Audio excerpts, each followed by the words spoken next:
All right, let's call to order the June 5th, 2024 meeting of the Charlton Water Sewer Commission.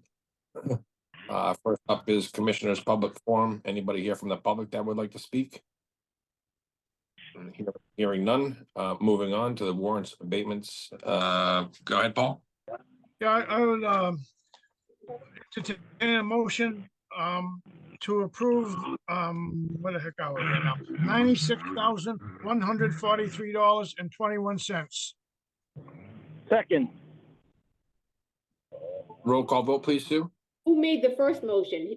Paul was Paul. looking, Paul was looking for a motion. I'll make a motion. We accept it as printed. Can I I'll get second. All right, Roll call vote, please. Mr. McLam, Aye. Mr. Gagner, Aye. Mr. Jennings, Aye. Mr. Cantwell.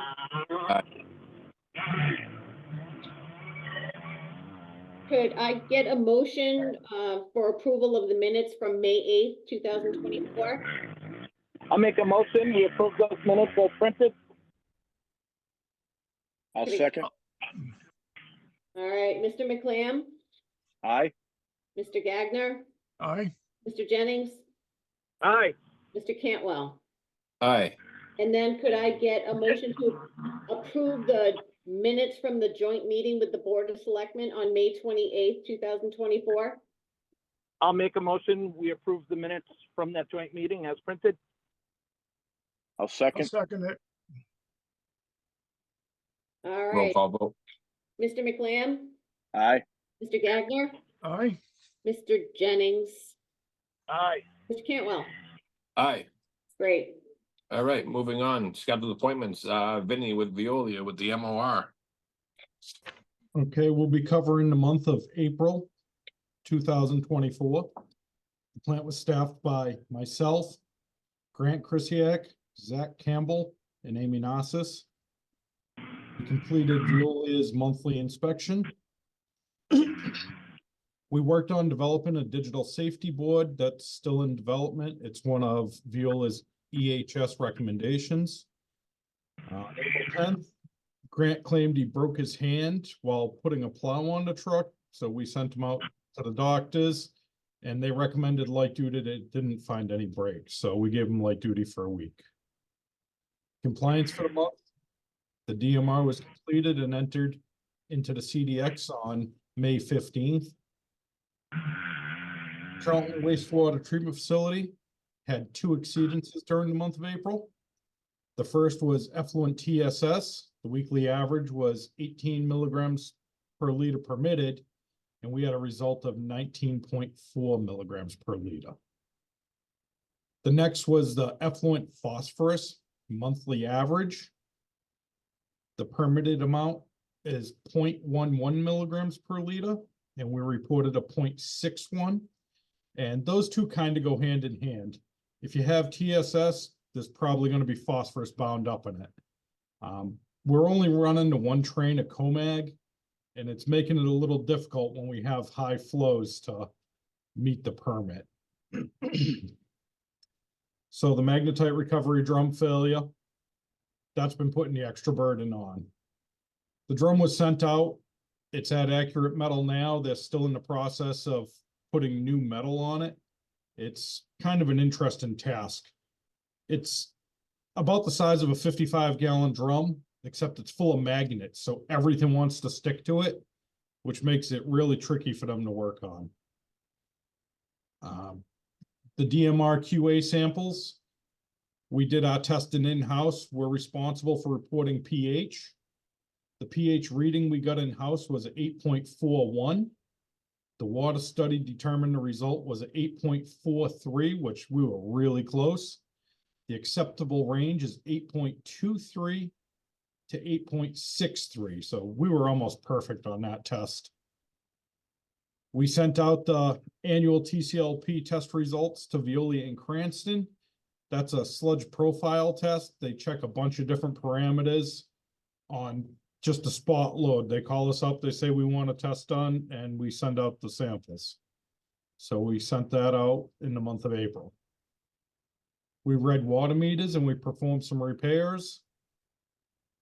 The Raz and Waz project, we worked on obtaining the quotes for materials and as well as contacting contractors to come in and give us quotes. While we were cutting some sheetrock in the chemical room, the fire alarm was triggered. The fire department responded promptly and verified there was no emergency situations. We painted more pipes in the plant. It's really starting to look nice. You can walk through and probably 50% of the pipes have a fresh coat of paint. We're getting there. Hopefully in the next year, we can finish them up. We ordered the second Connex for storing caustic. It was delivered a few days after we ordered it. It was really fast service. On April 4th, the plant received a snowstorm. And during that storm, we got a surprise polymer delivery. We weren't expecting anything, but the polymer truck driver showed up and he proceeded to get his truck stuck on the edge of the driveway. And that's when Grant was putting the plow on and hurt his hand. We got the truck plowed out and we got the delivery received and got the tractor trailer back off the property. On April 7th, there was a call in the plant. The caustic tank ran out of chemicals. There was over 75 gallons on the last round check. We typically use 20 to 30 a day, and just the high flows, we were really consuming the chemicals fast. We had ordered the caustic already, but we can't get a delivery the next day. So while we were waiting for our delivery, we got some lime from Sturbridge. We made a lime slurry, and we used that for adjusting our pH. We packaged up all the mercury bulbs we had stored at the plant. We put them in the recycling containers and shipped them off to be recycled at a Veolia facility. We worked on getting quotes for the caustic tote spill containments. We received those quotes back and we ordered the containments. We assembled the gantry on the Comag. And we had Slims come out with 2 guys to help us remove that mag drum and send it off to Accurate. Again, nothing, it's 700 pounds and it's about 12 feet in the air. So it's not the easiest project. And I wasn't comfortable with just me and my staff doing it. So we brought some professionals in to give us a hand. Collection system activities. On April 2nd and April 21st, we collected the MTA samples. 62 Vine Street called about sewer backing up. The grinder pump was checked. It was functioning normal. The sewer backup was inside the home. There was a blockage somewhere. While we were out there checking the grinder pump system, we noticed the breaker was the incorrect size. It was a 20 amp. They should be a 30 amp. So we contacted Ed LaFord Electric to upgrade that. The Charlton Police Department called about a sewer smell in the back parking lot. We went out, performed an investigation. We couldn't find anywhere on their property that smelled like sewer. The grinder pump's located on the front furthest point of their parking lot. And it's got to be a couple 100 feet away from where they said they smelled sewerage. So I'm not sure what it was, but we couldn't find anything. 78 Stevens Park Road reported sewer backing up into the basement shower. Upon arrival there was definitely sewer backing up into the shower, and it was a finished basement. The pump station was checked. Both pumps were clogged with wipes. We called Slims out. They were out there within the hour to start sucking down the wet well.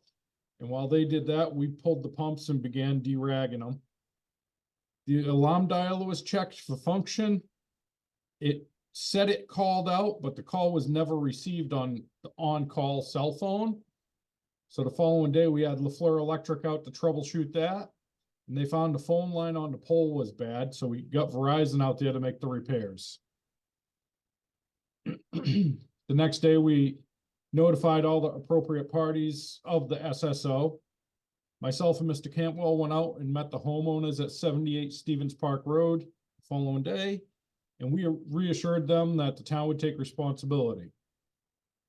Following that event, we made a checklist every day. Every pump station gets called to make sure the landlines are working. We log it in our logbook at the time that we called them. The pump station activities for the month. On April 5th, Old Worcester Road had a power failure. At 5 in the morning, we went out, we were called out and we checked on that one. Generator was running like it should have been. On April 7th, we got a call to North Main Street Pump Station for a high level. The pumps had sucked up the level transducer. So we wired in a used transducer we had at the plant. And it wasn't 100% accurate, but it worked temporarily until a new one could get ordered and installed. Mugget Hill Pump Station, the pumps weren't responding. We called Slims to take care of the wet well, and LaFleur Electric came out to troubleshoot the problem. South Sturbridge Pump Station called out on a low level alarm. We went out and found that the stop float was bad.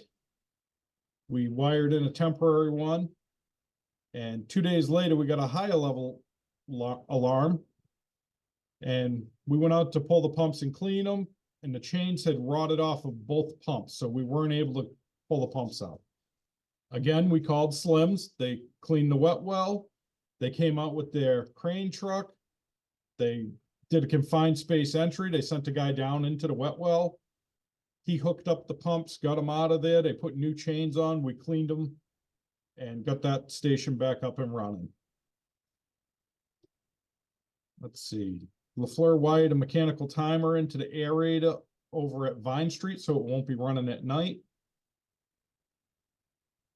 On April 30th, Slims began to work at the Route 20 pump station. I'm not sure if any of you have been by there, but it's been a pretty large project for a few weeks now. North Main Street generator. This is a special note about pump stations.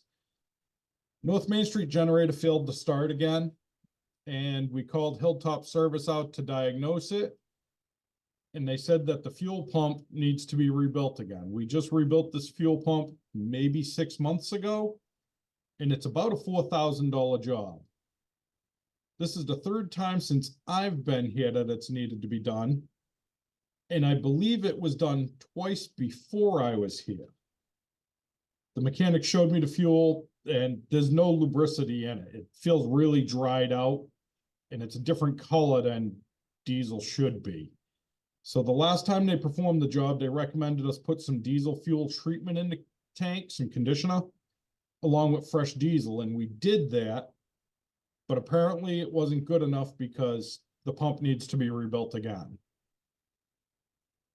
There is a generator at that water booster station on Route 20 that's been sitting for a few years. I don't know if that's available to be moved, but I think it would be a good use if we could use it. And the other thing is, I think the town should begin preparing to rebuild or replace this pump station. It's one of the largest pump stations in town, and everything's really showing its age. It uses a suction system to pull the sewerage up into the pumps, and those pipes that it sucks the sewerage through have a lot of rot on them. I don't know their life expectancy, but I'd assume there's not too many years left before the station needs a really major overhaul. The pumps themselves will need to be replaced in the near future. The volutes are worn out, the impellers are worn out, and everything's just getting old. So it might be a better idea to look into just overhauling the whole station. Moving on, we took 8 loads of sludge to Cranston. We got 6 totes of caustic, 11,000 pounds of soda ash, and 660 pounds of polymer delivered.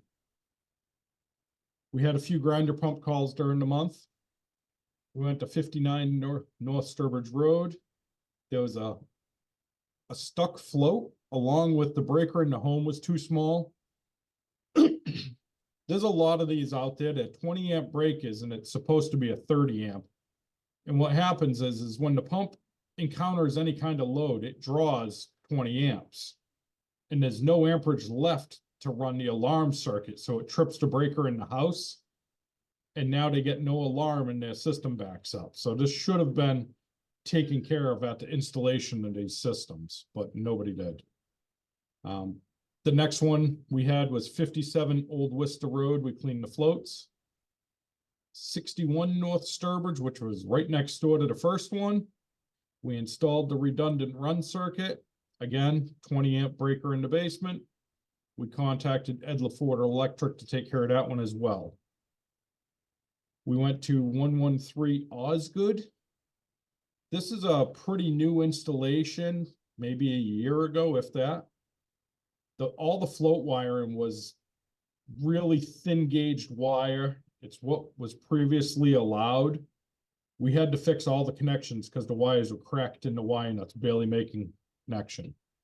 And that's why we had it removed from allowable materials. That concludes the MOR for April 2024. Any questions? No questions here, Vinny. Thank you very much. Anybody else have any questions? I have none. All right, hearing none. Moving on, 640 appointment, Chris McClure is here to talk about the North Main Street isolation valve. Good evening, Chris McClure, just wanted to go over the status of that the isolation valve project. We do have the design all done and the contract documents pretty much ready to go out to bid. So we're just looking to get approval from the Water and Sewer Commission to start that process. Typically, we'll work through. We have an estimate on the project to be about 50,000, so it's got to go through the public bidding process. And we typically work with the town administrator's office, as he's the chief procurement officer, to go through that bidding process. So if that's the course of action that the commission would like us to do, then we can go that route. Probably, we may be able to get it bid out. Let's get it on the streets by the end of this month, and then we typically like to give the contractors a couple weeks to pull together their bids. So potential that we could get the project done for the end of this construction season, if that's the commission's desire. That would be great. You need can I get a motion from somebody to approve the plan for the interconnection? I'll make a motion. We approve the plan for the interconnection. I'll second it. Roll call vote, please, Sue. Yep. Mr. Bernard, Aye. Mr. McLam, Aye. Mr. Gagner, Aye. Mr. Jennings, Aye. Mr. Cantwell. Aye. We had a 6:45 appointment with Curtis Hill Estates, and that got pushed off to August. So we are now moving on to new business. Excuse me, Dave, before I sign off, if I could, I just wanted to bring to the commission's attention, and I know it's not on the agenda item, but we were, Sue was, your office was contacted by the H. White, the contractor doing the work on Route 20 from Richardson Corner Road down into, the Route 20 infrastructure, roadway improvements. And there's a portion of that project that involves a relocation of your existing water line, a 12-inch water line. And speaking with the project engineer on site, he had spoken with Peter Boria back when this project was getting in design and implementation phase, and gone through this project. I don't have a copy of the plans, and with the commission's approval, I will request electronic copy. They are in the process of ordering the pipe. So from what I'm told, just so everybody's on board, the 12-inch section of pipe from Richardson Corners Road down to about in front of O'Malley's auto body shop is going to be replaced with a new pipe, and the existing pipe is going to be abandoned in place. From that location down to the end of the line, which is approximately Glenmere, Bay Path Road. Any service that's in that area is going to be extended. That includes the hydrants. So, because the roadway is going to be, the road's going to be widened. So, so again, they're in the process of purchasing those pipes. As far as the commission goes, I'd like to take a look and get, everybody up to speed of what's, what that's going to entail. I think it's prudent that, the commission does do periodic inspections of that. Obviously, when the work is completed, McClure would recommend that they also test that line. Because the water line isn't in service right now, but eventually in the future it could be. We don't want anybody working on that, and we know that line had been tested and as-builted probably like 7 was before COVID, so 7 years ago. So we want to ensure that any work that's done there, is tested to the performance standards that any water line would be after it's constructed. So. Was the commission up to speed with this? What's happening there with that? Yeah, so you're gonna spearhead that situation with them, Chris, with DH White, right? I am. So I just wanted to let you guys know, and I'll be able to give you an update at the next meeting with the commission. Yeah, so we can't make a motion or anything because it wasn't on the agenda, but do you need anything from us in the meantime? No, I don't. I just want to keep everybody abreast of what's happening there and just to ensure that we're all on the same page. And I did reach out to Mr. Boria, and he said he did have that discussion, and it was he brought up on one of the superintendent items. So everyone was aware of it, but he obviously they didn't know based upon the schedule what was going to happen. So we're just hearing now that that's in the works. Thank you, Chris, Chris. can I ask you, I assume they're replacing the 12-inch pipe with another 12-inch pipe. Is a 12-inch pipe necessary down there, or would they be better off with a little bit smaller one? It's really not, Paul. It's a larger pipe than what would be needed. Obviously, it was designed when the water was going to come in from the Oxford location. But unfortunately, in this instance, they're only going from everything up to Richardson Corner Road is 12-inch, and at that time they're going from Richardson Corner down to O'Malley's, which is probably a couple thousand feet, and then it goes back up to 12-inch. So I don't really see any benefit in trying to reduce it at that I'm just area. thinking of water, amount of water stored in the pipe. Yeah. Sometimes it gives issues with clarity, so. Yes, yeah, I agree with you there. It's just that everywhere, it's probably only 10% or less than 10%, of that area, and to neck it down to bring it back up is really not going to be saving much, Okay. So. And now, actually, I believe, again, if I could I believe the access, to that pump station is going to come in from the side now. So I when I went down there, I did see that they're storing some materials adjacent to the old pump station there along that fence line.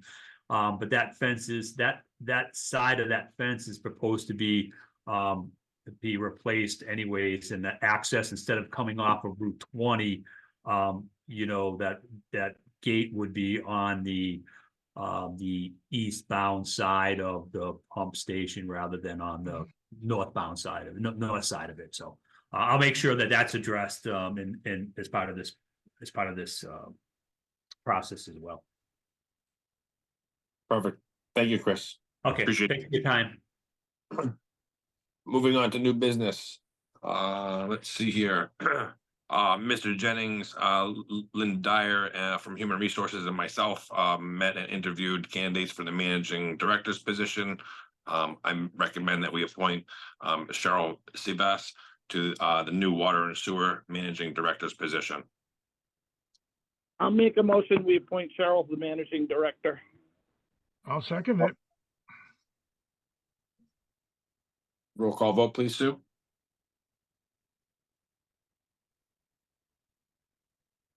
Sue? Sorry, I was muted. All right. Mr. Bernard, Aye. Mr. McLam, Aye. Mr. Gagner, Aye. Mr. Jennings, Aye. Mr. Cantwell. Aye. Perfect. Moving on, let's see, new business be here. Let's see, to consider, this is for the property at Bay Path Road that just got passed at town meeting to purchase.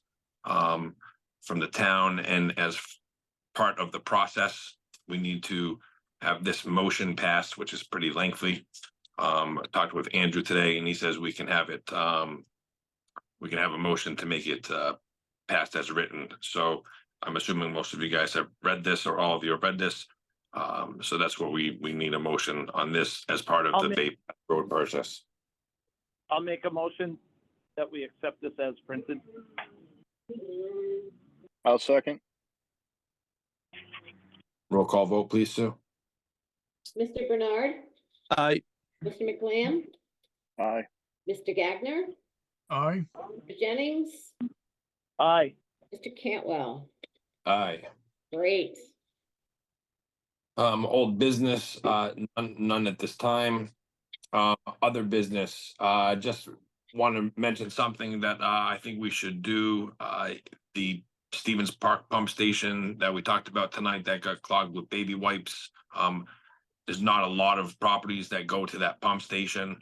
I'm gonna suggest that we write a letter, return receipt requested to those homes that would go to that pump station, just reiterating to them the fact that please do not flush baby wipes, even if it says that they're flushable, because it causes problems in our system. That's the only thing I have under other business. Anybody else? So if you want, a letter can be drafted and then that can go before the commission for approval before it's sent out. Put that on the agenda for the next meeting, Sue. Sure. Let's see, next meeting announcement, will be, next meeting will be July 10th, 2024. Is everybody good with that? I know it's vacation time. I'm fine. I'm Okay. fine. Yeah, I'm good with the 10th. All right, Okay. perfect. And you're good? All right, I'm just gonna need somebody to make a motion to adjourn the meeting. Make a motion, we adjourn. I'll second it. Second. Okay. Roll call vote, please, Sue. Mr. Bernard, Aye. Mr. McLam, Aye. Mr. Gagner, Aye. Mr. Jennings, Aye. Mr. Cantwell. Aye, Awesome. You guys are all set. Have a great night. thanks, Have guys. a good night, everyone. Bye.